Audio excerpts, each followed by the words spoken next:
Welcome back. Welcome back.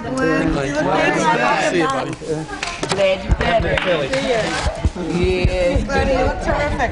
Well, you only know him through his fame and fortune. I'm so glad you're back. We're so nice to have you back. I haven't seen you already, have I, in the parking lot? Hey, Mr. Great to see you. Welcome Hey, boss. Good to see you back. Thank you. You look great. Thank you. Welcome back. So nice to have you here. Welcome back. Welcome back. Good to see you. And every time, like there's storms or there's rain, you know, I'm sitting there in a cab, like, I need to get in. I need to get in. Look at the radar. We talked about that. We knew you were there chomping at the bit. Sitting on the bench, right? I You get can't a little stand it. antsy when that happens. You do feel good because you look great. I really feel terrific. I never did really have a heart attack. I was close to it, and so I was able to recover faster because of that. And now that I'm all cleaned out, I may have extra energy, but only for a certain amount of time. Only for a certain amount of time.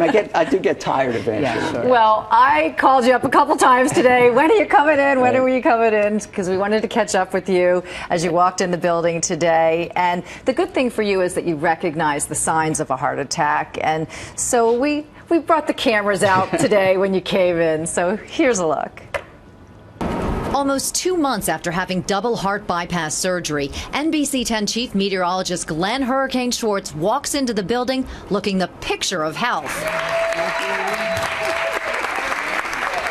As you can imagine, it's not every day that Glenn gets this kind of welcome. I'm certainly not used to getting applause as I walk into the newsroom.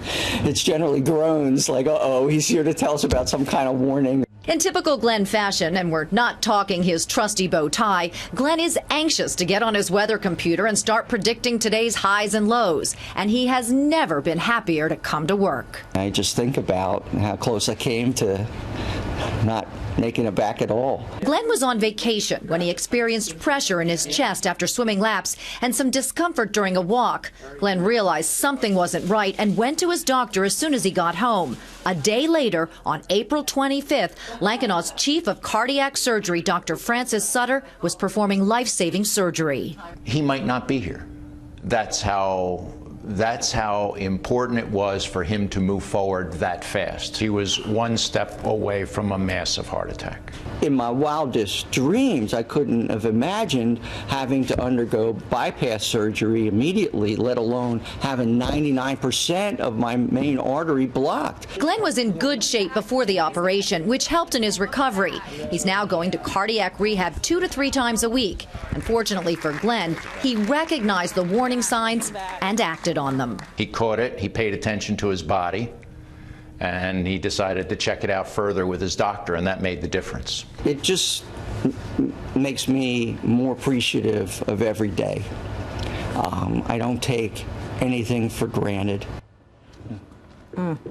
And I know it was important to you for people to get this message. You got to listen to your body. And I know Dawn and I have both. Every time we go out, somebody will say, if at least they haven't gotten to the doctor, they certainly listen to their body now. You got the message out, my friend. Yeah, and as men, we tend to be a little stubborn, as you probably know, and try to get macho, you know, tough guy, whatever. But sometimes there are signs there that you can actually do something to save your own life or the life of somebody that you know or care about. Right, and we had a number of people say just that, and we're actually going to revisit that tonight on NBC10 News at 5.